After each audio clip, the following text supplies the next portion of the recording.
말씀 살펴보도록 하겠습니다. 에베소서 7번째 시간인데요. 에베소서 4장 25절에서 29절까지의 말씀입니다.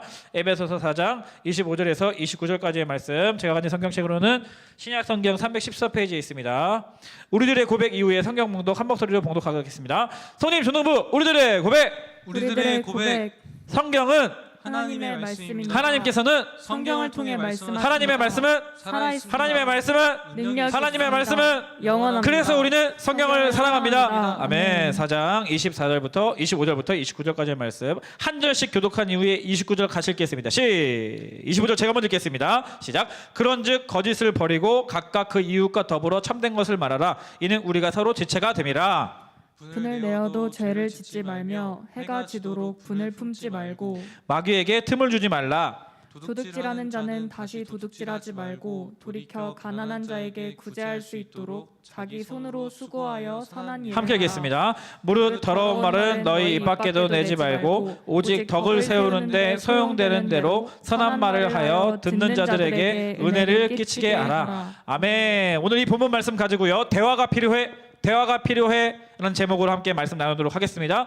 인생을 살아가면서 화를 한 번도 안 내본 사람은 진짜 없을 겁니다. 그죠? 요즘 같은 예민한 시기, 특히나 누군가가 나를 놀리거나 때리거나 다리를 걸어 넘어뜨리거나 비아냥거리거나 나를 무시하면 당연히 화가 나게 되어 있습니다. 나를 둘러싼 이 관계로 둘러싼 우리의 인생 가운데 내 주변의 사람들이 나를 무례하게 대하거나 몰상식하게 대하거나 뭘 염치하게 대하거나 나를 을 취급하거나 투명한 사람으로 취급하고 개 돼지로 취급당하면 당연히 소중한 우리는 화가 나고요, 분노가 치밀어 오르기도 합니다. 그죠? 그래서 오늘 여러분들 용어로 삐읍, 그죠? 빡 이런 빡쳤다 이런 말을 많이 하잖아요. 심지어는 2019년도에 깊은 빡침이라는 책 제목도 나올 정도로 여러분들이 자주 쓰는 용어였는데요. 청소년기에 왜 이렇게 막 화가 나는 줄 압니까, 여러분? 네, 우리가 갑이 아니라 을의 위치에 많이 있기 때문에 그렇습니다. 마음과 태도는 주도적으로 능동적으로 행동하고 싶은데 아직 우리는 재정적으로나 정서적으로나 갑이 아닌 을일 때가 많기 때문에 그렇습니다. 내 스스로 결정하고 책임질 수 있는 게 생각보다 많이 없기 때문에 욕구와 욕망은 불일 듯 막 일어나는데 실제적인 능력은 아직 준비되지 못한 그런 과도기적 신분이 바로 청소년기 시절이기 때문에 여러분, 청소년기에는 이렇게 화가 날 때가 있고 짜증이 많이 나기도 합니다. 또 호르몬 영향 때문에도 그렇죠. 특히 요즘 MZ 세대들은요, 불공정 문제, 불평등 문제, 또 사회의 거짓된 문제에 대해서 어느 세대보다 관심이 많고 그 부분에 있어서 화를 많이 내는 세대들이라고 합니다. 그렇죠? 오늘 성경은 화에 대해서 이렇게 이야기합니다. 26절 본문인데요. 분을 내어도 죄를 짓지 말며, 이렇게 우리에게 권면하고 있네요. 분을 내어도 죄를 짓지 말래요. 분은 분노를 뜻합니다. 분노를 이야기하거든요. 분노해도 죄를 짓지 말라는 것을 보니까 아하, 분노와 죄는 이권 개념이 아니구나, 오히려 분노와 죄를 구분해서 우리에게 가이드해주고 있구나라는 것을 우리가 유추해 볼 수 있겠네요. 다시 말해서 분노 자체가 죄는 아니다라는 사실을 우리가 알 수가 있고, 하지만 분을 내는 이 상태는 죄에 빠지기 쉬운 상태다라는 것도 우리가 알 수가 있습니다. 메시지 성경, 쉬운 메시지 성경을 보면은 이렇게 제가 한번 읽어드릴게요. 26절, 27절인데요. 화가 나면 화를 내십시오. 화내는 것 자체는 괜찮습니다. 그러나 화를 연료로 삼아 복수심을 불태워서는 안 될 일입니다. 화난 채로 오래 있지 마십시오. 화난 채로 잠자리에 들지 마십시오. 마귀에게 거점을 내주어서는 안 됩니다. 무슨 뜻입니까? 화는 낼 수 있다. 너 화내는 것까지는 크게 죄라고 할 수가 없어. 그런데 화를 계속 마음에 품고 생각하고 묵상하는 것은 죄라는 거죠. 그죠? 그래서 그렇게 하지 말라는 겁니다. 화를 마음속에 오래 품지 말라는 거예요. 화를 오래 품지 말고, 해가 지도록 품지 말고 그것을 풀어내라는 겁니다. 화를 풀지 못하고 계속 화를 품고 있으면 어떻게 된다고요?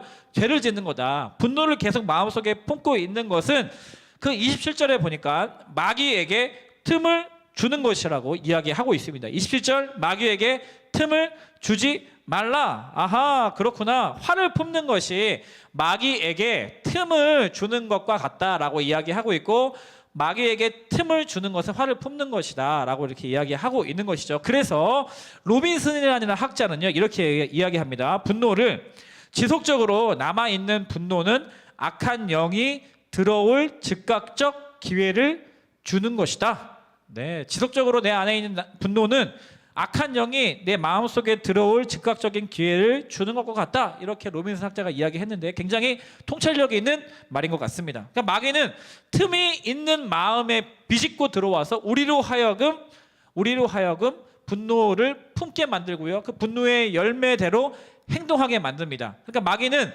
전능한 존재가 아니기 때문에 우리 마음속에 들어왔다 나갔다가 할 수가 없습니다. 전능한 존재가 아니에요. 우리가 마음으로 닫으면 마귀는 절대 들어올 수 없어요. 근데 틈이 생기면 그 마귀는 그 틈을 통하여서 우리의 마음을 점령할 수 있다라는 것인데, 그 틈을 내는 것이 무엇이냐? 바로 이 화를 해가 지도록 계속 품고 있는 것, 분노하는 마음을 계속 묵상하고 생각하고 오래 마음속에 간직하고 있는 것, 그것이 바로 영적인 마음의 틈을 내는 것이고, 그 틈이 있는 그 균열 사이로 마귀가 우리 안에 영향력을 행사할 수 있다라는 영적인 원리를 설명하고 있는 것입니다. 그래서 마귀는 그 틈이 있으면 틈을 비집고 들어와서 우리로 하여금 분노하는 그 마음의 그 열매를 가지고 살인하게 합니다. 그 다음에 저주하게 합니다. 복수하게 만듭니다. 모든 관계를 무너뜨리고요, 하나됨을 파괴하게 만드는 것이 바로 마귀가 하는 짓이라는 겁니다. 그래서 성경에서도 보면 가인이 대표적으로 이러한 분노를 오래 품어서 살인했던 그런 대표적인 인물이잖아요. 그렇죠? 그래서 아우구스티누스, 초대 교부학자였던 아우구스티누스는요, 분노를 이렇게 설명합니다. 분노는 복수하려는 주체할 수 없는 욕구이다. 그런가 하면 토마스 아퀴나스는요, 분노는 자기에게 고통을 준 사람이 벌 받기를 바라는 욕망이다, 이렇게 표현을 합니다. 아하, 이 분노를 해결하지 않으면, 분노를 오랫동안 품고 있으면 틈이 나고 그 틈 사이로 마귀가 우리 마음을 점령하게 되는데, 그 열매가 어떻게 됩니까? 살인이라는 거예요. 벌 받기 바라는 마음으로 복수한다는 겁니다. 그것이 바로 분노를 품은 결과라는 것이죠. 모든 것을 파괴하고 망가뜨리고 깨뜨리고 공동체를 무너뜨리는 것, 하나됨을 깨뜨리는 것이 바로 이런 분노를 품은 그러한 결과라는 것이죠. 제가 결혼을 하고 나서부터 저는 참 성품이 좋은 남자인지 알았지만, 그 여러분들도 다 그렇게 생각하고 있죠, 저를 지금. 그렇죠? 네, 온유하고 겸손하고 예수님 닮은 성품을 가진 목사님을 생각하기 쉽지만, 결혼을 하고 나면서부터 제가 저도 내가 이렇게 성품이 좀 모날 때가 있구나라는 것을 발견할 때가 있습니다. 저도 여러 가지 힘든 상황 가운데서, 다양한 것들을 고려하는 상황 가운데서 제가 한계를 이렇게 벗어나면 제가 이제 화가 나거나 아니면 화를 낼 때가 있어요. 그러니까 화를 자주 내지는 않지만, 저같이 착하고 온유하고 겸손한 사람이 화를 한번 내면은 좀 무섭게 내는 스타일이에요. 청소년기 때부터 좀 그랬고, 기질적으로 화를 되게 자주 내지는 않지만 화를 내면은 되게 좀 무섭게 내는 그러한 연약함을 가지고 있습니다. 그래서 청소년기 때부터 화를 많이 안 내려고 노력을 하는데, 결혼하고 나서부터 자녀를 키우고 또 가장에 되면서부터도 아직 제 안에 자주 보이는 연약함이 무엇이냐면, 화가 나거나 아니면 화를 내면 제가 말을 안 합니다. 눈도 안 마주쳐요. 눈도 안 마주칩니다. 네. 뭐죠? 말을 절대 하지 않는 거예요. 이것을 이제 저는 자기 폐쇄, 자기를 폐쇄하는 거죠. 관계를 차단하는 겁니다. 내 마음이 어떠한지를 얘기하지 않는 거예요. 네. 근데 저는 이제 제 아내를 만나면서 제 아내가 저보다 훨씬 더 성숙하다라고 이제 느끼는 건 뭐냐면, 제 아내랑 저랑 이제 가끔씩 다툴 때가 있잖아요. 말로 다툴 때가 있는데, 그럼 저는 이제 바로 대화를 차단하고 말을 하지 않습니다. 근데 제 아내는 바로 그 문제를 해결하기 위해서 대화하고 싶어하고 서로의 마음을 확인하고 싶어하고, 그 다음에 그 이후에 이렇게 종결되는 것이 아니라 발전적인 관계의 방향을 모색하고 싶고 이야기하고 싶어합니다. 그 마음이 굉장히 빨리 찾아와요. 되게 즉각적이에요. 근데 반면에 저는 조금 오래 걸려요. 그래서 말을 하지 않고, 그러면 또 이제 제 아내가 조금 힘들어하는 모습을 제가 종종 보면서, 저도 이 부분을 좀 훈련하고 싶다, 나의 기질을 좀 띄워놓고 싶다, 이런 생각을 많이 하게 되거든요. 말을 하지 않잖아요. 그럼 또 신기하게도 관계가 풀리는 게 아닙니다. 시간이 지난다고 해서 말을 하지 않는다고 해서 관계가 풀리는 게 아니에요. 화가 풀리는 게 아니에요.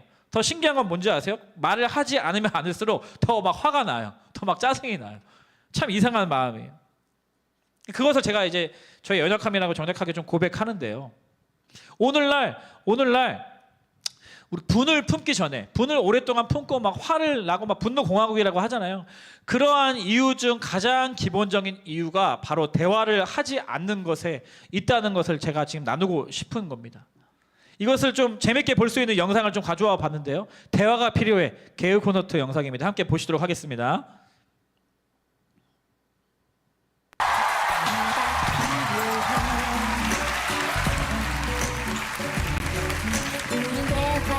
줄게.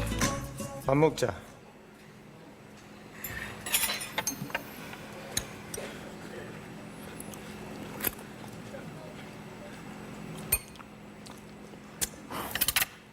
아버지, 우리 집은 대화가 너무 없는 것 같습니다.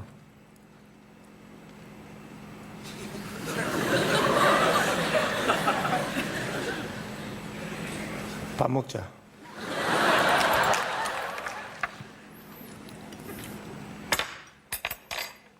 네 얘기 잘했다.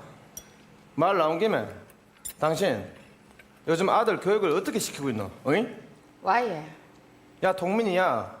내 며칠 동안 쭉 지켜봤는데 오늘만 해도 그래. 해 뜨기 전에 뽀로로 키 나가 하루 종일 싸돌아 댕기다가 집 배때기 고프면 들어가 밥만 처먹고. 야 하루 종일 밖에 나가서 뭐하노? 어잉? 지도 모르겠습니다. 지도 야 때문에 아주 미치겠습니다. 동민, 니 솔직히 얘기해. 니 오늘 하루 종일 밖에 나가 뭐 있노? 학교 다녀왔는데 이게.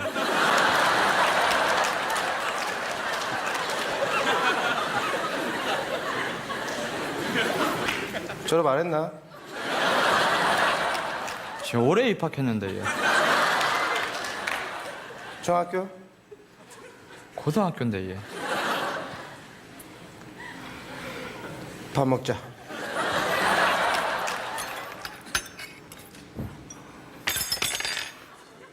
그래도 야는 장남이라고. 어? 학교도 잘 댕기고 밥 먹을 때 되면 꼬박꼬박 들어가 가족들이랑 같이 먹는데 둘째 야는 뭐 하는 하고? 어? 하루 종일 코빼기도 안 보이고 둘째 야는 뭐 하는 하고? 아는 야 하나입니다.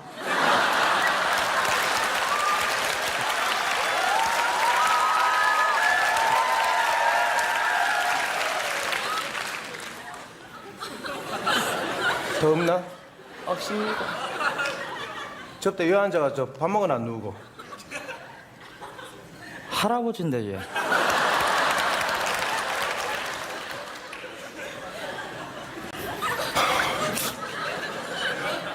밥 먹자.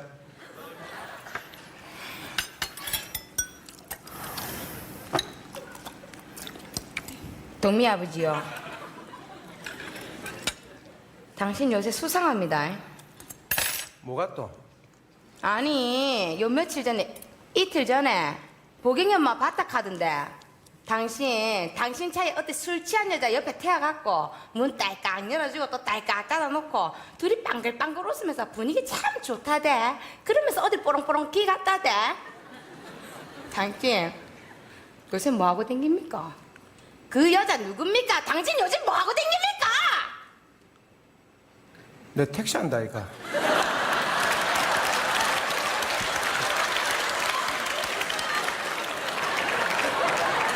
언제부터 예? 한 15년 됐지.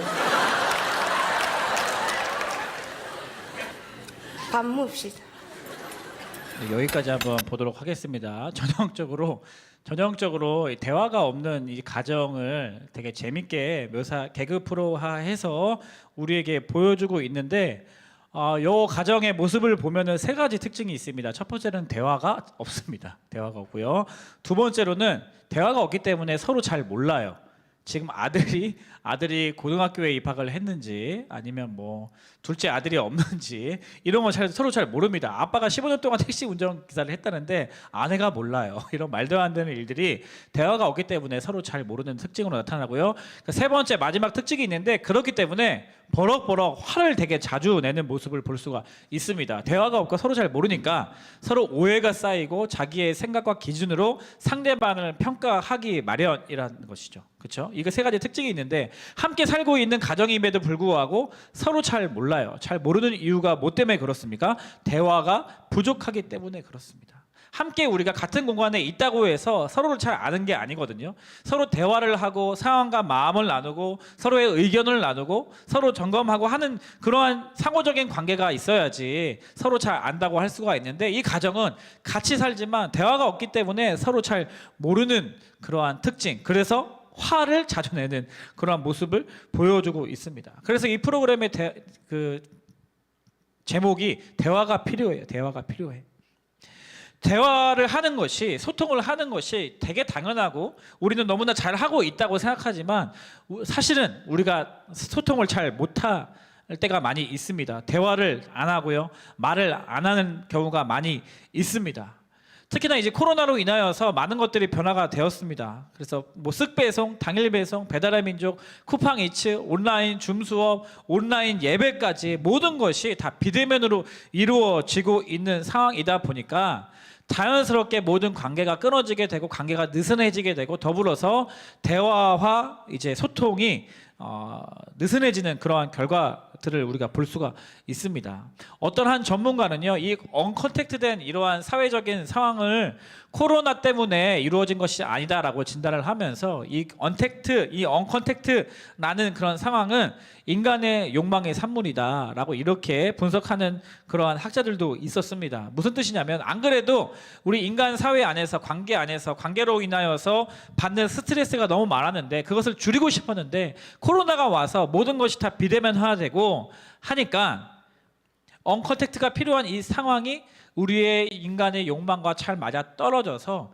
사람들이 이 비대면 상황, 이 언컨택트한 상황들을 즐기고 있다라고 이렇게 이야기하는 것이죠. 그래서 오늘날 이 코로나 시대에 살아가는 사람들은요, 대화를 차단합니다. 대화를 차단해요. 적극적으로 대화하지 않습니다. 소통하지 않는다는 거예요. 그렇게 되면 어떻게 됩니까? 바로 자발적인 고립 가운데 빠지게 되는 것이죠. 네, 자막을 띄워주시면 좋겠습니다. 대화를 차단해요. 그리고 자발적인 고립 가운데 빠지게 됩니다. 그래서 결과적으로는요, 속한 공동체 가운데서 느슨한 연대를 유지하는 것이 지금 2년차 된 코로나 시대를 살아가고 있는 많은 사람들의 관계 그리고 공동체적인 패턴이라고 할 수가 있습니다. 첫 번째가 바로 대화를 안 한다는 거예요. 대화를 안 한다. 그 결과가 바로 느슨한 연대, 공동체로부터의 멀어지게 되는 결과를 가져오게 된다라는 것이죠. 우리 중등부만 하더라도 지금 코로나가 와서 지금 소통이 많이 무뎌진 것 같아요. 가끔씩 이제 그러한 관계의 틈이 보일 때가 있습니다. 선생님들, 뭐 스텝 선생님들, 여러분들, 뭐 모든 관계마다 선생님들은 선생님 나름대로 뭐가 힘드신지, 뭐가 어려운지, 또 왜 기도회에 참석을 안 하시는지 그냥 침묵하고 소통하지 않고 그냥 그것이 익숙해져 버린 대로 지나오다 보니까 어떻게 돼요? 자연스럽게 이 틈이 생기게 되는 겁니다. 자연스럽게 공동체의 어떤 친밀감이 느슨해지는 거예요. 말하지 않는데 어떻게 그 마음과 상황을 알 수가 있습니까? 모르는데 어떻게 우리가 서로 이해할 수가 있습니까? 서로 어떻게 도와줄 수 있냐라는 거. 말하지 않는 것은 이 관계를 하지 않기로 결단하는 소극적인 표현이라고 할 수 있기 때문에 타인과의 관계 안에서 굳이 내가 말하지 않아도 될 것들을 말하지 않고 거기로부터 파생되는 스트레스를 줄이고픈 그 욕망이 더더욱 이 코로나 시대의 언컨택트 상황 가운데서 우리가 숨어 들어가려고 하는 것입니다.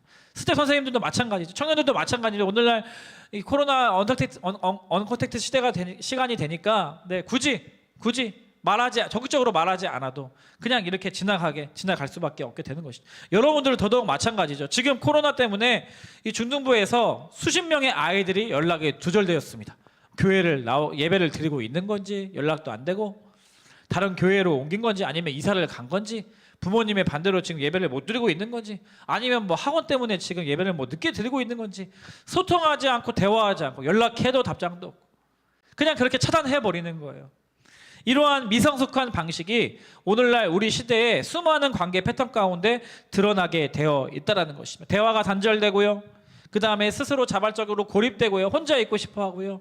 그리고 느슨한 연대, 그리고 나서 이 화를 계속 품고 있는 상황이 바로 오늘날 저와 여러분들이 살아가고 있는 이 시대 가운데서 마귀에게 틈을 주고 있는 위기의 상황이라는 것입니다. 이 벌어진 틈을 메꾸려면요, 놀랍게도요, 입을 열어야 합니다. 그리고 서로의 상황과 마음을 확인할 수 있도록 서로 소통하고 적극적으로 대화를 해야 한다는 것이죠. 우리가 원주민으로서 한 공동체로 부르심을 받았는데 이미 하나 된 것을 어떻게 힘써 지킬 수 있느냐, 어떤 거창하고 대단한 일을 하는 것이 하나됨을 지키는 것이 아니라 오히려 대화를 하는 것이, 소통을 하는 것이 이 공동체의 하나됨을 지켜내는 굉장히 중요한 일이라는 것입니다. 그렇다면 우리가 말하는 건 너무 중요합니다. 대화하는 거 중요해요. 하나됨을 어떻게 지켜나가느냐? 대화를 통해서 대화를 하는 것이 공동체의 하나됨을 지켜내는 중요한 행위인데, 그렇다면 오늘 본문에 보니까 우리가 말하는 건 너무 필요합니다. 중요합니다. 말하는 것을 전제로 하고 있습니다. 심지어는 화를 내는 것도 괜찮다, 때로는 필요하다라고 이야기하고 있죠. 하지만 오늘 본문에 보니까 해야 될 말과 해서는 안 될 말을 우리에게 가이드해 주고 있습니다. 29절 상반절 말씀인데요. 무릇 더러운 말은 너희 입 밖에도 내지 말라. 더러운 말을 입 밖에 꺼내지 말라. 더러운 말을 하지 말라라고 이야기하고 있습니다. 하지 말아야 될 말이 무엇이냐? 더러운 말은 무엇이냐? 첫 번째로는요, 바로 성희롱적인 말이 바로 더러운 말이라고 할 수가 있습니다. 이런 말들은 우리가 입 밖에 절대로 꺼내서는 안 돼요. 특히나 교회 공동체 안에서 성희롱적인 말을 하는 친구들은 정말 맞아야 됩니다. 혼나야 됩니다. 네. 성희롱적인 말, 며칠 전에 중학교 한 선생님이, 현직에 근무하고 계시는 선생님이 벌금 1천만 원을 받았습니다. 학생들 앞에서 한 학생에게 몸매도 예쁘고 얼굴도 예쁘다, 이런 표현, 더 나아가서는 나의 세컨드다, 막 이런 표현을 학교 수업 시간에 전체 학생들 앞에서 한 여학생에게 이런 말을 했다는 거예요. 놀랍죠? 강당에서 체조를 가르쳐주면서 여자는 뭐 들어갈 때는 들어가고 나갈 때는 나와야 한다, 이런 성희롱적인 말을 전체 학생들 앞에서 한 여학생을 대상으로 막 했다는 거 아니겠습니까? 놀랍죠? 너무 성희롱적인 말이에요. 더러운 말이에요. 성적 불쾌감을 준 혐의로 재판을 받아서 상고심에서 벌금 1천만 원의 원심을 확정했다는 기사를 제가 봤습니다. 그러니까 여자뿐만 아니라 남자에게도 그 사람에게 성희롱적인 어떤 장난 섞인 말들을 하는 것은 공동체와 관계를 깨트리는 말이기 때문에 입 밖에도, 이 더러운 말은 입 밖에도 내지 말라라고 이야기하고 있는 것이죠.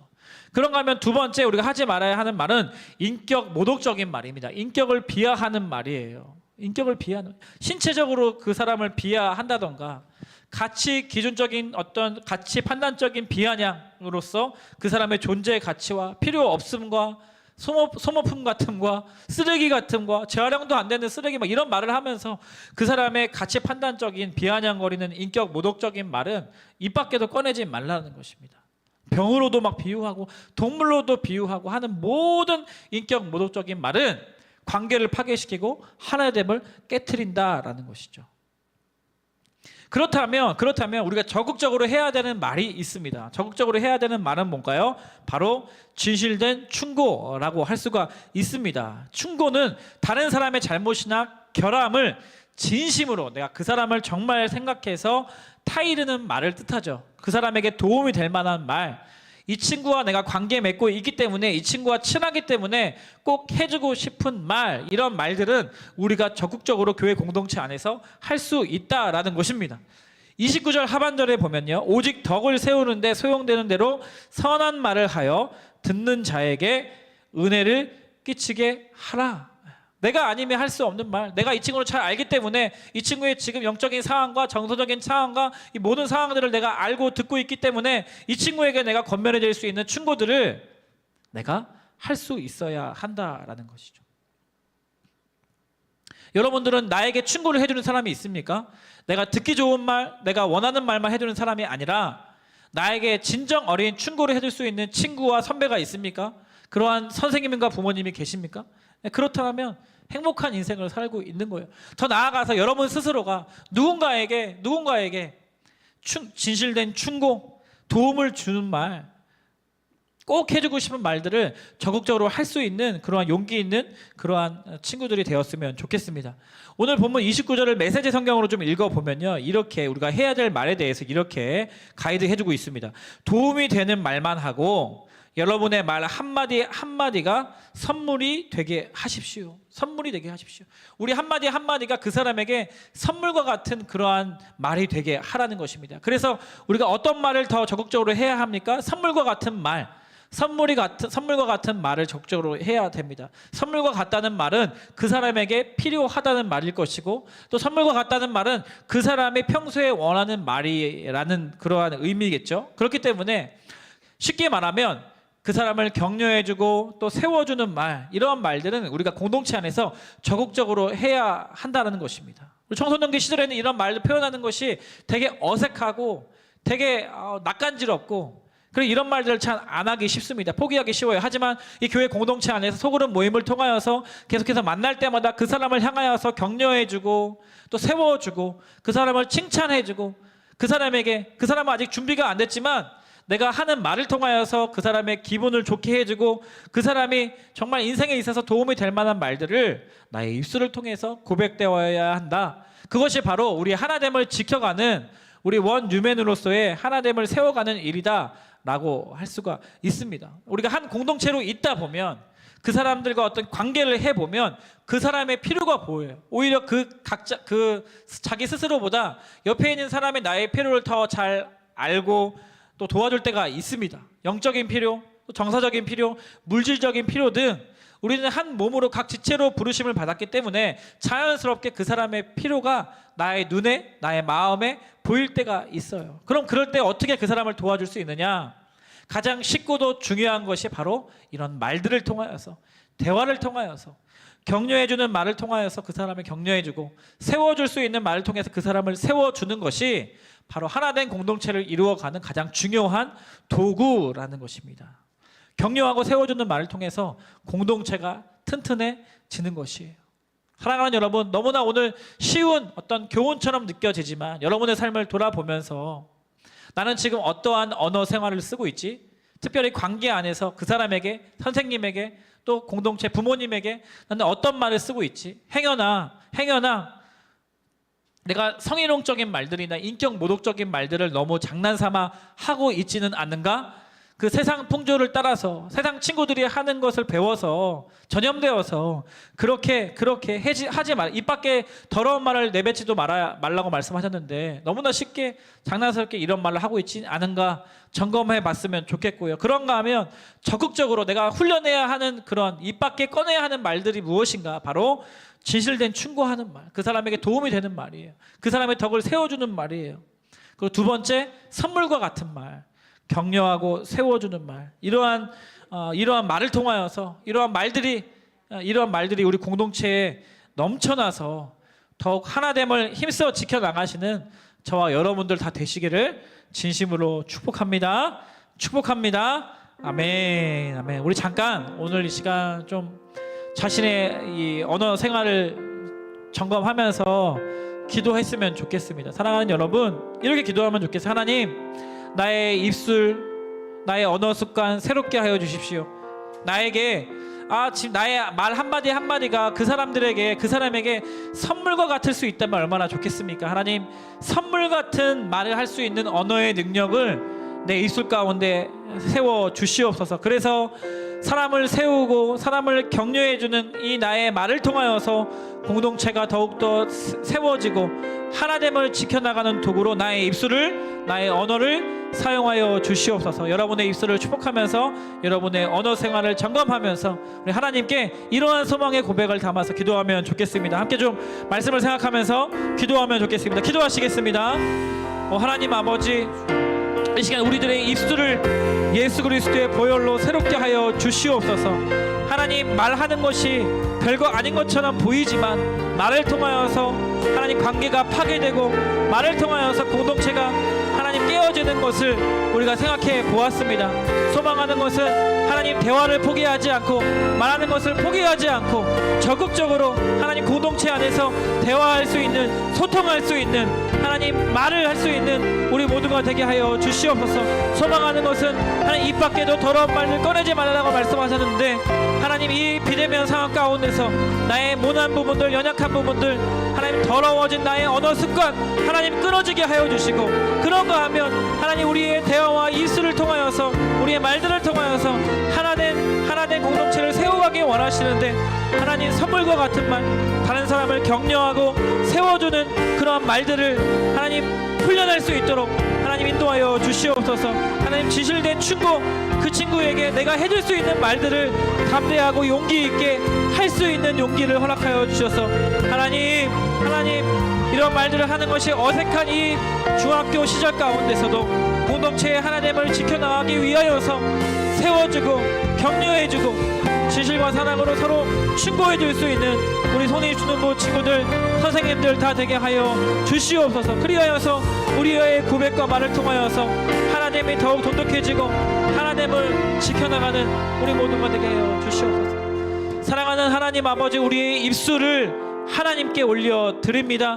더러운 말들을 입 밖에 꺼내지 말게 하여 주시고, 그리고 하나님 그냥 침묵하고 단절된 상태로 머무는 것이 아니라 이 비대면 상황 가운데서도 우리가 모일 때 우리 공동체와 우리 소그룹과 또 서로의 단절된 대화를 다시 회복시키고 서로 사랑하고 용납하고 또한 대화하고 또 소통하는 우리 친구들 되게 하여 주시옵소서. 특별히 하나님을 어떻게 지켜나갈 수 있는가, 우리 대화를 통하여서 우리의 말과 우리의 입술을 통하여서 하나님을 지켜나가고 하나님을 더욱더 세워나가는 도구로 사용하실 줄 믿사오니 우리의 말 한마디 한마디가, 우리의 대화가 그 사람 서로에게 선물과 같은 대화로, 선물과 같은 특별한 언어로 저희들을 사용하여 주시옵소서. 그렇게 하실 주님을 찬양하고 믿고 우리 입술을 맡겨드립니다.